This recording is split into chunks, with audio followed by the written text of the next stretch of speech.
all the truth. సత్యమును ఏ రీతిగా వ్యాపారంలో వాళ్ళు ప్రవేశపెట్టారు How should we put truth into practice in business? అనగా మన సత్యాన్ని మన అకౌంట్స్ లో ఆడిటింగ్ లో దీని సత్యాన్ని ప్రవేశపెట్టారు. We must put truth in our accounts and in our auditing. ఇది కొంతవరకు కష్టమే. I know that it is causing అయితే difficulty. సత్యంలో కూడా ఒక నియమాన్ని పాటించారు. నియమాన్ని limit. In truth also there is the limit here.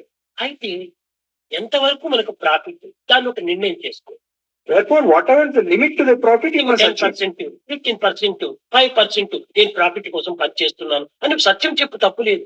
You must clearly say there's nothing wrong in saying I am working for 10%, 5% profit. Beginning లోపల మనం కొంచెం లాస్ వస్తుంది, కష్టం అవుతుంది.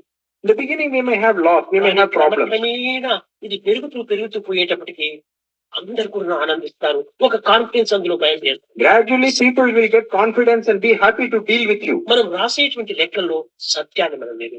In the accounts which you write, put the truth in it. ఈ సత్యమైనటువంటి దీనిగా లేకుండా పోతే అనేక ట్రబుల్స్ మనకు వస్తుంది. If you don't write the truth in the accounts, all kinds of problems come to you. ఈ ప్రాబ్లమ్స్ మీకు చాలా బాగా తెలుసు. You know all these problems very well. మనలో ఏదైనా కానీ లోపం ఉంది తింటే తక్షణమే ఇన్కమ్ ట్యాక్స్ ఆఫీసర్స్ గుర్తిస్తారు.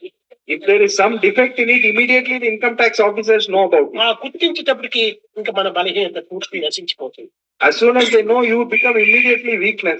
You become weak and fragile.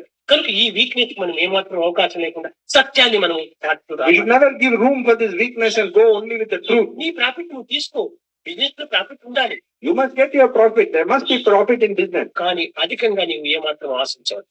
But do not seek and desire excess profit.